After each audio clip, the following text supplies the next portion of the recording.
Rainbow Magic, The Ocean Fairies, Emily, the Seal Fairy by Daisy Meadows.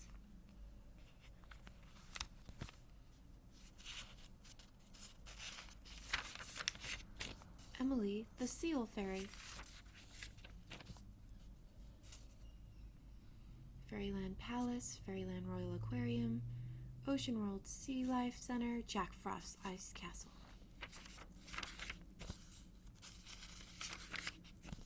Magic Lantern. Look at the lighthouse, Rachel, Kirsty Tate exclaimed to her best friend Rachel Walker. Isn't it beautiful? Rachel shaded her eyes from the sun and gazed at the lighthouse. The tall, newly painted red and white building stood proudly among the rocks at the harbor entrance. It's very nice, Rachel agreed. It looks so much better than it did before. Everyone in town helped raise the money to renovate the lighthouse and turn it into an artist's studio, Kirsty's Gran explained. Kirsty and Rachel were spending their spring vacation with her in the coastal town of Leamouth. There's been a lot of work going on since the last time you were here. Rachel and Kirsty glanced at each other and smiled. On their last visit to Leamouth, they had met Shannon, the Ocean Fairy. The girls had helped her to recover 3 enchanted pearls that had been stolen by Jack Frost and his goblins. Now Rachel and Kirsty were in the middle of another thrilling fairy adventure.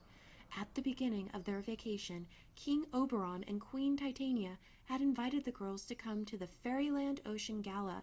It was held on the beach just outside the Royal Aquarium. There, Rachel and Kirsty had seen Shannon again, along with her friends, the 7 ocean fairies, Allie the Dolphin Fairy, Emily the Seal Fairy, Pia the Penguin Fairy, Tess the Sea Turtle Fairy, Stephanie the Starfish Fairy, Whitney the Whale Fairy, and Courtney the Clownfish Fairy. They told the girls that the highlight of the Ocean Gala was always the moment when Shannon played the magic golden conch shell. It brought peace and order to the oceans of Fairyland and the human world each year. But just as she was about to do that, Jack Frost had appeared and ordered his goblins to grab the golden conch shell.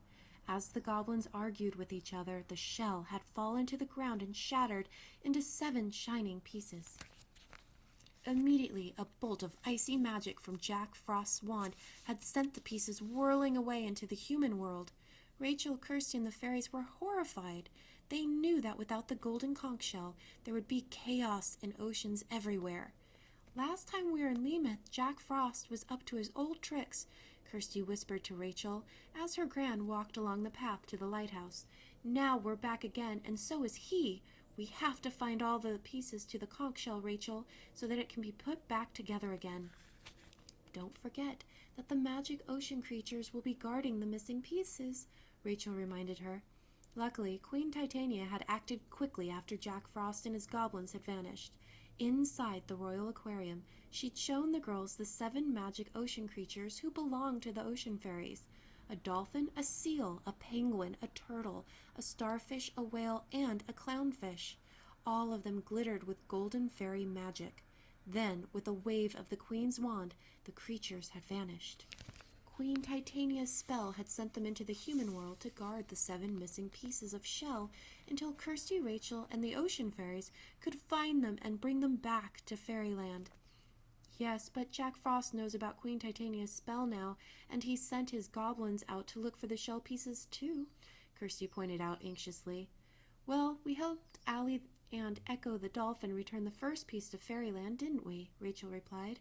Now we just have to wait for the magic to come to us again. Girls, come along, Kirsty's Gran called. I don't want to be late for my painting class. Kirsty and Rachel ran to catch up with her. As they approached the lighthouse, they saw that a line of easels overlooking the ocean had been set up outside. There were people sitting at some of the easels, painting views of the water and the lighthouse. Maybe you'd like to explore the lighthouse for a while, girls, Gran suggested as she headed for an empty easel. It's been renovated inside, too, and there are lots of paintings on display. Even the big old lantern right at the top is working again. It's just for show, though. Ships don't need it to tell them where the shore is anymore. Leaving Gran to unpack her paints and brushes, the girls wandered over to the lighthouse. The door was open, and Rachel and Kirsty went inside. Let's climb right to the top, Rachel suggested. Good idea, said Kirsty, heading for the spiral, narrow staircase. The walls on either side of the steps were hung with watercolor paintings, pencil sketches, and collages of different views of Lemuth. The girls stopped occasionally to take closer looks. I can't believe the big lantern is working again. Can you, Kirsty? Asked as they climbed higher. Last time we were here, the bulb was broken and Shannon had to use her fairy magic to make it light up. Yes, we had to stop that cruise ship, the Seafarer, from hitting the rocks, Rachel remembered. That was almost a disaster, thanks to Jack Frost and his goblins. She glanced up the stairs as they approached the top of the lighthouse. The lantern is probably only turned on at night. Suddenly, Rachel broke off, her heart pounding.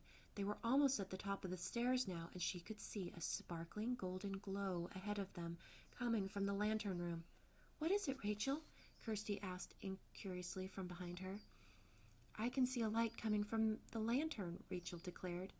Why would the lantern be turned on? Kirsty asked, confused. It's the middle of the day. That glow isn't from a light bulb, Rachel replied. I think it's fairy magic. Breathless with anticipation, the two girls ran up the last few steps and into the room at the very top of the lighthouse. Sure enough, the lantern was glowing with a magical golden light. Look, Rachel, Kirsty cried, pointing at the mirrors surrounding the lantern.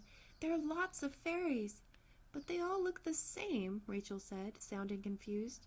Then she burst out laughing. Kirsty, it's only one fairy, Rachel explained. Those are just reflections. The girls heard a tinkling little laugh, and a tiny fairy flitted out from inside the lantern. She had long brown hair with straight bangs, and she wore a patterned dress, gladiator sandals, and a chunky beaded bracelet on her wrist. It's me, girls, she cried. Emily the Seal Fairy. Honk confusion. Smiling widely, Emily flew over to Rachel and Kirsty. It's great to see you again, Emily, said Rachel. How are Allie and Echo the dolphin?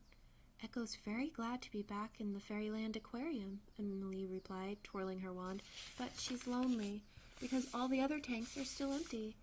I just have to find Silky, my seal, and the second piece of shell.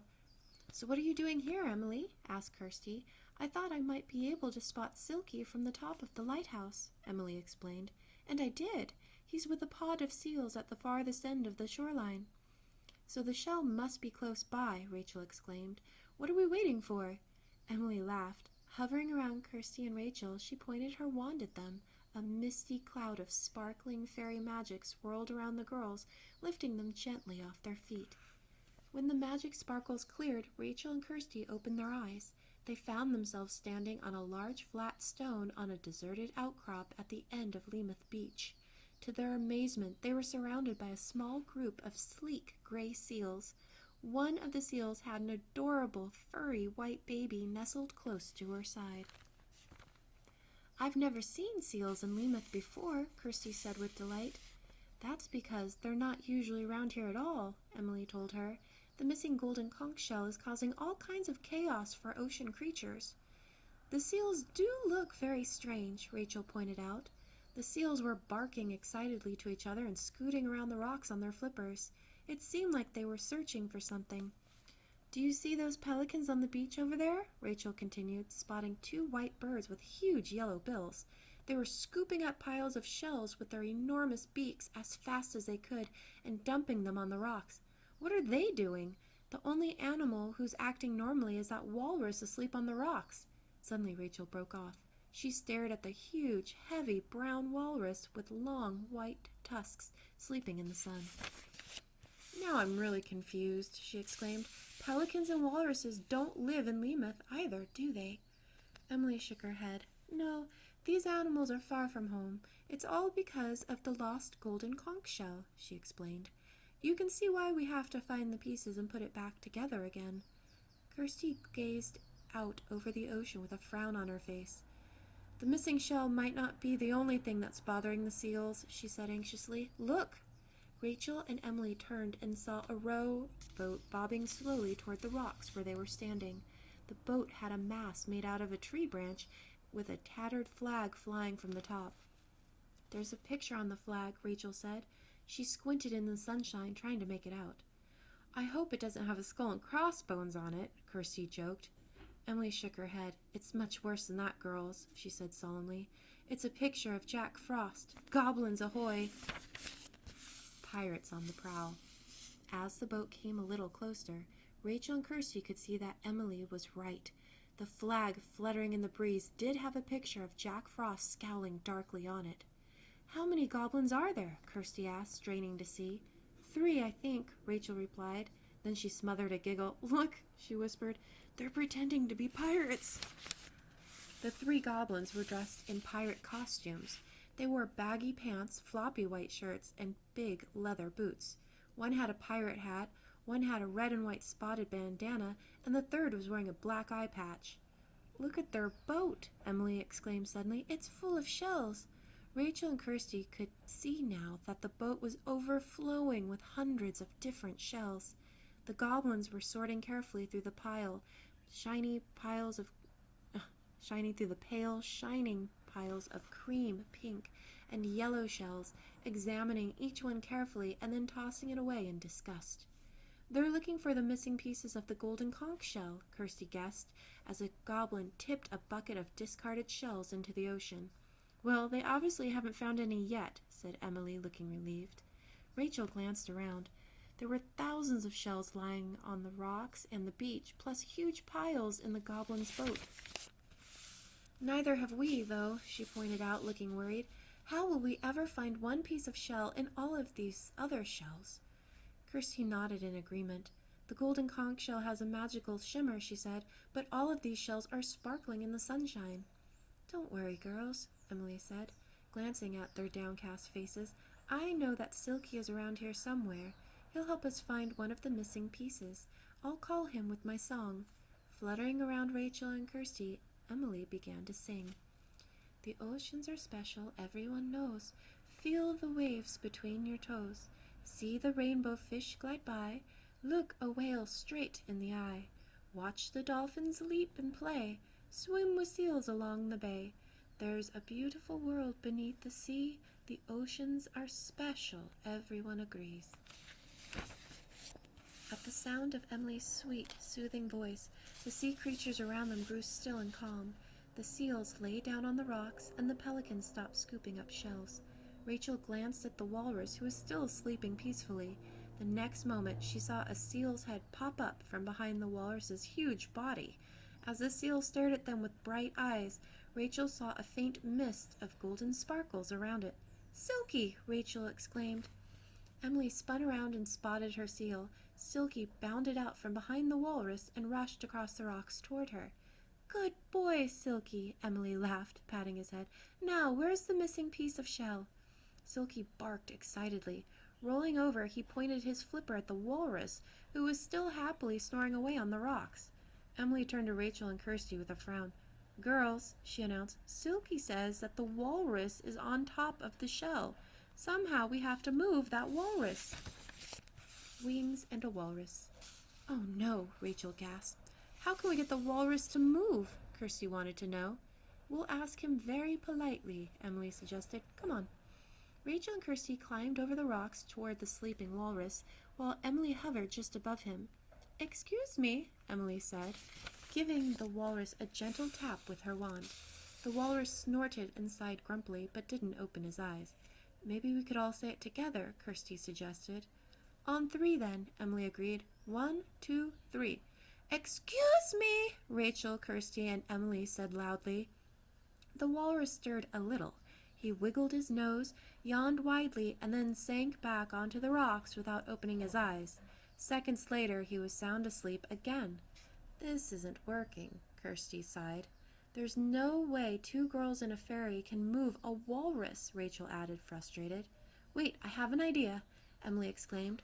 With a quick flick of her wrist, she sent a shower of magical sparkles from the tip of her wand straight toward Rachel and Kirsty. The girls began to shrink down to fairy size. Just a few seconds later, they were flying up into the air to join Emily. The paper-thin, shimmering wings on their backs glittered in the sunlight. "Why did you turn us into fairies, Emily?" Kirsty asked, looking very confused. "Now we're even smaller, and it will be even harder to move the walrus." Emily smiled. "Sometimes all anyone needs is a little laughter," she replied mysteriously. Kirsty and Rachel glanced at one another. "Okay, so the walrus does look pretty grumpy," Rachel agreed, "but how will laughing help? And how do you make a walrus laugh anyway?" Kirsty added. "By telling walrus jokes?" Emily burst out laughing herself. "No, you tickle it," she explained. "And there's nothing better for tickling than fairy wings. Let's give it a try before the goblins come to shore." Emily, Rachel, and Kirsty flew down closer to the walrus. All three of them began to flutter their wings against the walrus's neck, tickling him gently. Silky sat on some nearby rocks in case they needed help. "Is it working?" Kirsty panted as she tickled away. "Yes, he's opening his eyes," Emily cried. Silky barked encouragement and clapped his flippers. "Keep tickling, girls," Emily instructed. The walrus blinked, grunted a few times, and began to wiggle and shake. Then he opened his mouth and let out a loud bellow. "He's laughing," Emily said. Rachel and Kirsty couldn't help laughing themselves as the walrus wiggled a little more, rolling heavily from side to side. As he rolled over and away from her, Kirsty caught a faint glimpse of a magical golden glow. "There's definitely a piece of the golden conch shell under the walrus," she told Rachel and Emily excitedly. "We just need him to move a little more so we can grab it." "More tickling, girls," Emily instructed. Rachel and Kirsty's wings were getting tired, but they did as Emily said. The walrus snorted and groaned with laughter. He began to roll around more and more. "Just a little further," Kirsty said eagerly, catching another glimpse of shimmering golden light. Suddenly, a loud bang made Emily and the girls jump. "What was that?" Rachel gasped, spinning around. "It's the goblins," Emily cried, pointing to the ocean. "Look, they hit a rock and made a big hole in the side of their boat." The goblins had been so busy sorting through their shells that they hadn't been paying attention to where they were going. Their boat had smashed right into the rocks. Now the boat was filling up with water and starting to sink slowly beneath the waves. "Help!" the goblins yelled as they frantically tried to bail water out of the boat with wooden buckets. "Help!" Pup napped. "Come on, girls!" Emily flew into the air. "We have to help them." Leaving the walrus lying on the shell, Rachel and Kirsty rushed after Emily. The goblins were squealing with fright. They were all trying to climb up the mast to escape from the water in the bottom of the boat. "Stay calm and don't panic," Emily called down to them. She waved her wand over some thick, dark strands of seaweed floating on the waves.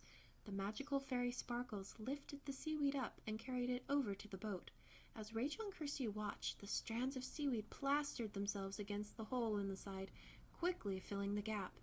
"The boat stopped sinking," Rachel said, relieved. "Follow me," Kirsty shouted to the three goblins. "I'll lead you through the rocks." She flew ahead, and the goblins rowed their boat after her. Then Emily, Rachel, and Kirsty took the rope the goblins tossed to them and tethered the boat to one of the biggest rocks. "Avast, my hearties! Land ahoy!" the goblin in the bandana proclaimed. The goblin with the eye patch scowled. "You're not the captain of this ship," he complained. "I am."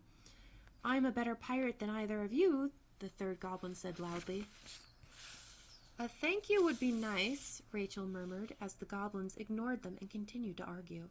"Let's leave them to figure it out," Emily said with a grin, "and get back to our walrus."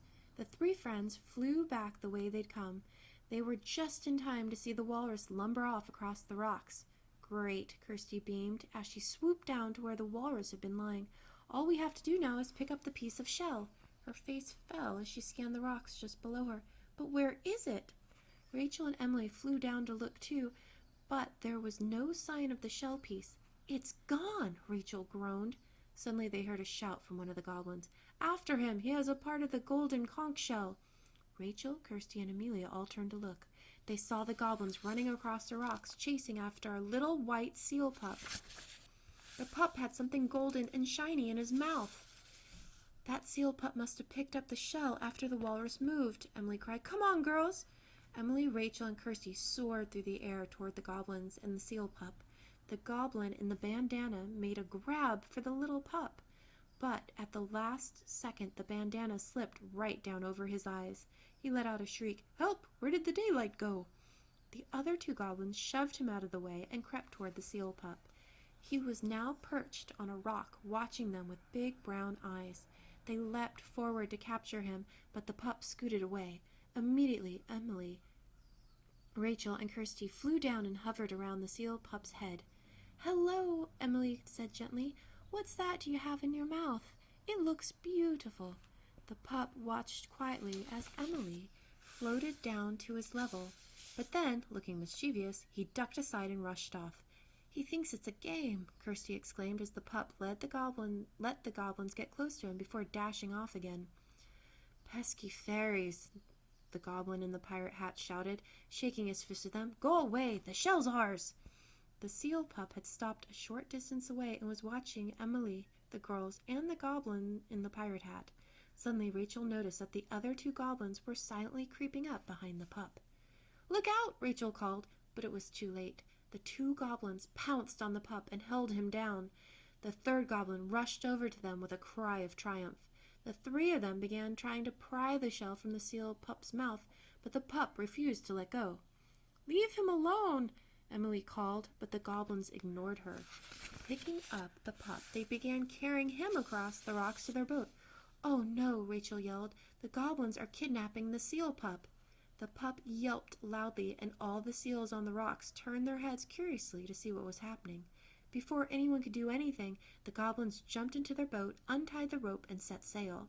"What now?" Kirsty asked, looking upset as Silky and the other seals gathered around them. "The goblin has the seal pup and the shell." "Yes," Rachel agreed, "but we have something better." "What?" asked Emily. "Just look around you," Rachel replied, as the goblins began to row as fast as they could away from the rocks. "We have lots of seals to help us. I'm sure Silky and the others can stop the goblins' boat." Emily's face lit up.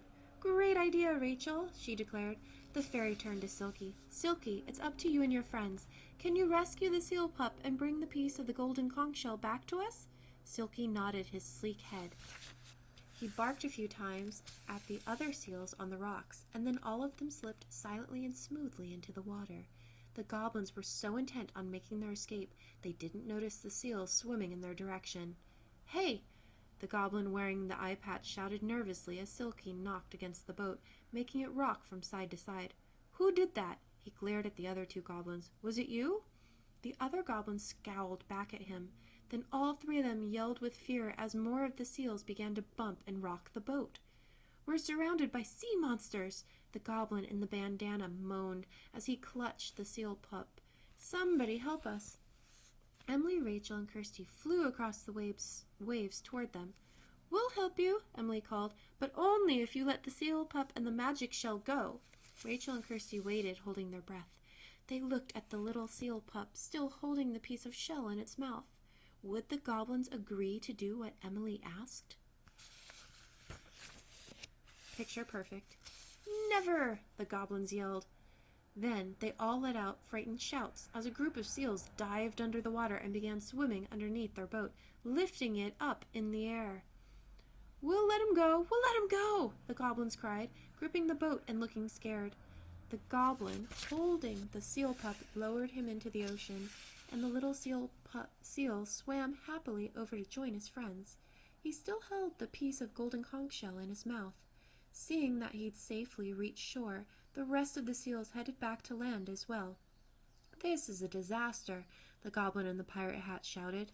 "If you two hadn't been so scared, we wouldn't have lost that piece of shell." "You are the most scared of any of us," the goblin with the eye patch replied. "You're a silly coward." "I am not," the first goblin declared furiously, jumping up and down in a rage. "I'm going to be the captain now, because I'm braver than all you are," the other goblin announced. The boat began to rock and dip again as the three goblins argued with each other.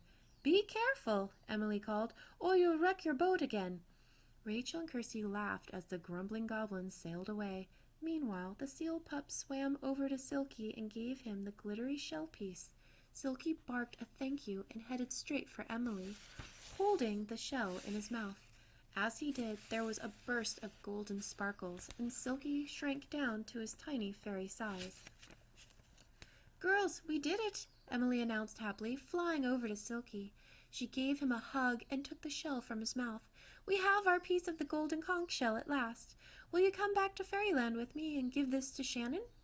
Rachel and Kirsty nodded eagerly. Silky barked goodbye to his seal friends, and the girls and Emily waved at them.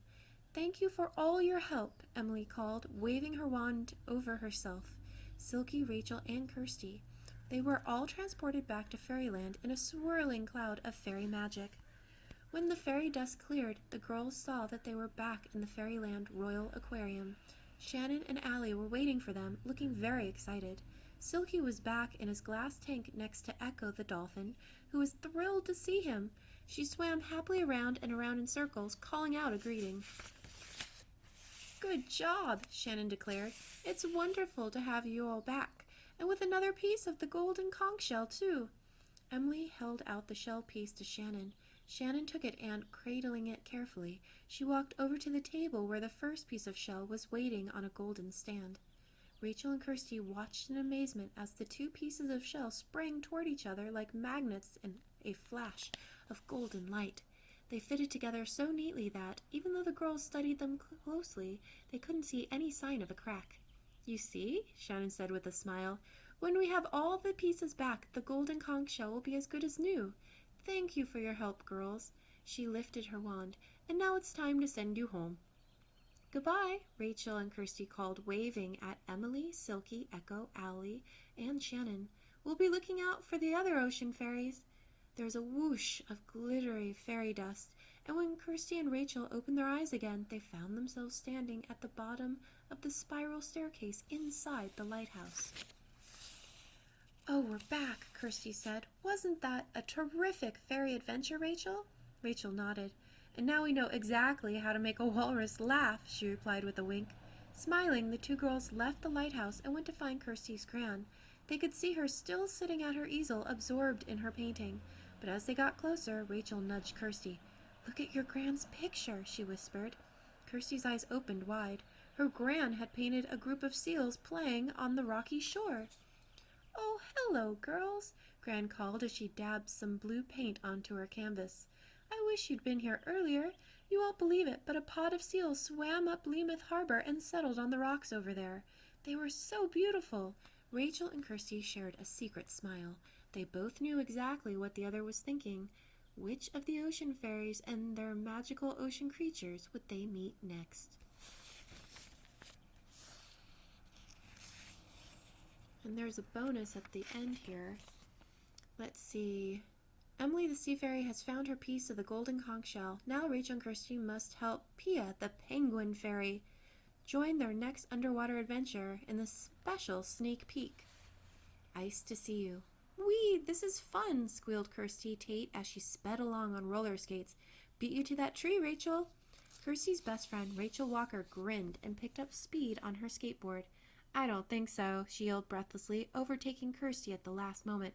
"I'm the winner," she cheered, slapping her hand on the trunk of the old oak tree a split second before Kirsty. The two girls laughed. It was a sunny spring day, and they were on vacation together at the seaside town of Leamoth. They were staying with Kirsty's gran for a whole week. Today they'd come to Leamoth Park, which overlooked the sea. "Doesn't the water look pretty with the sun shining on it?" Kirsty commented dreamily, staring at the ocean below them. It was a perfect blue. "I know," Rachel agreed. "It's so sparkly. It almost looks magical." Then she grinned at Kirsty. "Speaking of magic, I hope we meet another ocean fairy today." "Me too," Kirsty said. Kirsty and Rachel started down the path again. Before long, Kirsty heard tinkling music drift over to them. "Is that an ice cream truck?" she asked hopefully, feeling hungry at the thought. Her gran had given them some spending money, and suddenly it seemed like breakfast had been a long time ago. "Yes," Rachel said, speeding farther down the path and spotting the colorful van parked near the playground. It was still playing its cheerful tune, and a large plastic ice cream cone rotated on the roof of the van. "Come on, let's go over and have a look." The girls raced up to the van and gazed at the picture of ice cream on the side. A friendly-looking man with a white hat on his head leaned out of the window. What would you like, girls?" he asked. "Creamsicle, ice cream sandwich, chocolate dipped cone." "Ooh, how are we going to choose?" Kirsty said, licking her lips as she read. "What are you getting, Rachel?" she asked. Rachel didn't seem interested in the list of ice cream at all. She was staring excitedly up at the roof of the van, where the plastic ice cream cone was still spinning. As Kirsty gazed up too, she realized why Rachel was so captivated. Perched on top of the revolving plastic cone sat a tiny, smiling fairy, waving down at them. It was Pia, the penguin fairy.